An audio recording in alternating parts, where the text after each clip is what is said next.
अस्सलाम वालेकुम रहमतुल्लाह। हम पिछले एक दो लेक्चर में डिस्कस कर रहे थे roll to roll nano imprint lithography. आज के इस लेक्चर में शायद ये हमारा फाइनल लेक्चर होगा इस टॉपिक पे, और वो ये है कि हम डिस्कस कर रहे थे नैनो इम्प्रिंट लिथोग्राफी के जो डिफरेंट स्टेप्स हैं, और उसमें हम इम्प्रिंटिंग के बाद रेजिस्ट कोटिंग तक पहुँचे थे। आज हम हॉट एम्बोसिंग से स्टार्ट करेंगे। यहाँ से हॉट एम्बोसिंग मीन आप अगर अपने फ़ोटो रेजिस्ट को थर्मली हीट करते हैं तो उसे आप हॉट एम्बोसिंग कहते हैं। यानी थर्मल हीटिंग जो है वो यूवी हीटिंग जो होगी वो और तरह की होगी, उसे आप यूवी क्योरिंग कहते हैं, और इसे हॉट क्योरिंग या थर्मल क्योरिंग कहते हैं। तो इसमें हम करते ये हैं कि आपके पास जो रेजिस्ट आप यूज़ कर रहे होते हैं, आपने अप्लाई कर दिया होता है, तो उसको ज़्यादा हार्ड करने प्लायबल बनाने के लिए, प्लायबल मीन कि आप उसे ऐसा बनाना चाहते हैं कि वो इजीली रीशेप हो जाए जब इसके ऊपर मोल्ड मूव करे। यानी आपका जो पैटर्न है उसके अकॉर्डिंग ही ये वो जब इसके ऊपर स्टैंप लगे तो उसके अकॉर्डिंग रेजिस्ट शेप कर ले। यानी the stamp then presses on to the register, और इसको क्या करेगा, माइक्रो या नैनो स्केल जो भी फीचर है उस स्टैंप के ऊपर, उसी के अकॉर्डिंग, ज़ाहिर है जब आप हीट करेंगे तो ये रेजिस्ट सॉफ्ट होगा तो ये फिर उसी के अकॉर्डिंग शेप गेन कर लेगा। तो इस तरह ये जो डिज़ाइन है ये उस फिल्म के ऊपर ट्रांसफ़र हो जाएगा। जब ये डिज़ाइन बन गया तो ज़ाहिर है आपने ना इसे हीट किया हुआ है, इस रेजिस्ट को हीट किया हुआ है, तो ये हीट होने की वजह से इसकी फ्लोबिलिटी अच्छी हुई। उस फ्लोबिलिटी अच्छे होने की वजह से ये इसने अच्छी शेप ऑब्टेन कर ली। अब इसने जब अच्छी शेप कर ली ना, तो you have to make it stable, मतलब you have to make it relatively hard so that it can sustain its structure।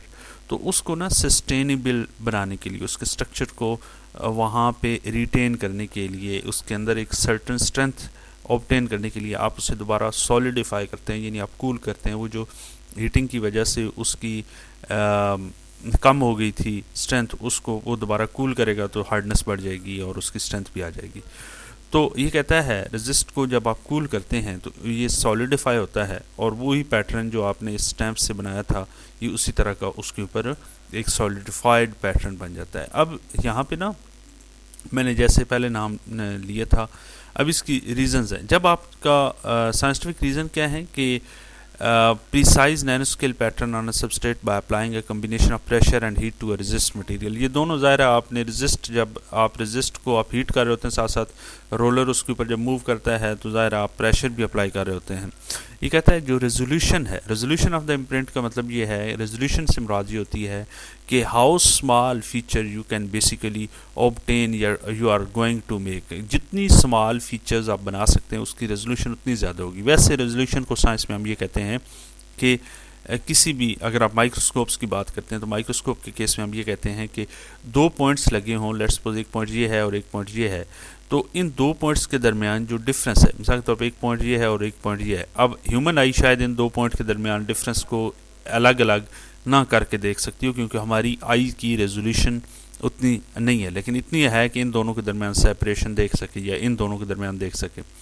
तो रेजोल्यूशन माइक्रोस्कोप के केस में ये होगी कि कितनी स्मॉल दो फीचर्स अगर आपस में इकट्ठी हों तो उन दोनों के दरमियान डिफ्रेंशिएट करके देखने की कैपेबिलिटी को हम माइक्रोस्कोप की रेजोल्यूशन कहेंगे।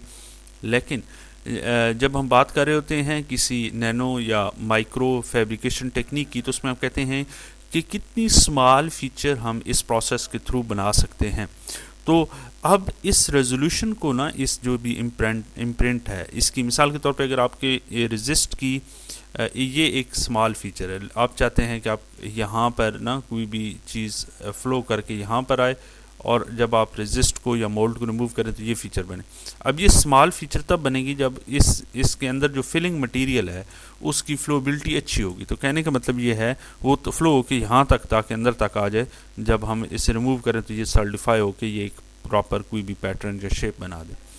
तो इम्प्रिंट की या मोल्ड, हम ये कह रहे हैं कि इम्प्रिंट की जो रेजोल्यूशन है इसको हम कंट्रोल कैसे करते हैं, इसको हम टेम्परेचर और प्रेशर की मदद से कंट्रोल करते हैं, और हम मेक श्योर करते हैं कि हम higher and higher resolution obtain कर सकें। जब आपने ये सारा इम्प्रिंटिंग का प्रोसेस कंप्लीट कर लिया, अब आपकी क्वालिटी एश्योरेंस का काम स्टार्ट होता है कि आप चेक करते हैं कि आपने जो इतनी मेहनत की, जो काम आप करना चाह रहे थे, क्या वो हो गया है या नहीं हो गया। तो उसके लिए आप सबसे पहले ऑप्टिकल इंस्पेक्शन करते हैं, यानी आपने इम्प्रिंटिंग प्रोसेस जब प्रिंटिंग कर दी तो आपने क्या करना है, आप उस फिल्म के सबसे पहले विजिबल डिफेक्ट्स देखते हैं ह्यूमन आई से, कि आप उसके अंदर कोई ऐसे डिफेक्ट्स तो नहीं है, जो आपका लेबलिंग थी, जो आपका पैटर्न था, वो क्या वही प्रिंट हुआ है या उसमें डिफेक्ट आ गए हैं।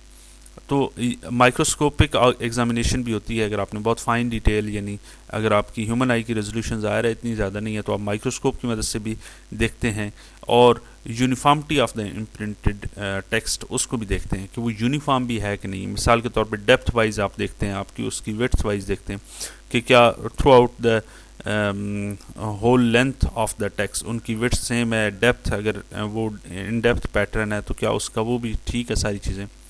उसके बाद आप अलाइनमेंट चेक करते हैं। अच्छा, अब ये जाहिर है आप ना इस फिल्म के अंदर मैंने आपको बताया था कि फ्रेशनल लेंस की लेयर आप लगाते हैं, तो ये कहता है कि प्रिसाइज अलाइनमेंट जो है ना text with the optical film, ये इतनी ज़्यादा क्रिटिकल है कि आपने अगर कोई भी ऑप्टिकल वो फिनोमेना या ऑप्टिकल इम्पैक्ट क्रिएट करना है, तो आपको पता है कि लाइट का वहाँ पे सारी गेम होती है, वहाँ पे एंगल्स बहुत इंपॉर्टेंट होते हैं। तो अलाइनमेंट इस वजह से हम है कि अगर वो लेंस जिसकी जो प्रॉपर प्लेस है या वो जिस जगह पे आना चाहिए ऑप्टिकल फिल्म, उसके साथ ऊपर वाली लेयर के साथ फुली अलाइंड होगी, तो वो वाली आपकी डिज़ायर्ड पैटर्न या डिज़ायर वो चीज़ें आ रही होंगी, अदरवाइज़ शायद उस तरह की इफ़ेक्ट ना क्रिएट हो। तो ये कहता है कि आपको प्रिसाइज अलाइनमेंट मस्ट करनी होती है, और you might use specialised equipment for this purpose. Alignment के लिए आपके पास एक बाकायदा इक्विपमेंट होता है जो आप अलाइन करता है। तो ये है। उसके बाद फाइनल स्टेप जो होता है क्योरिंग एंड हार्डनिंग, ये बुनियादी तौर पे इस यहाँ पर भी हमने कुछ किया है।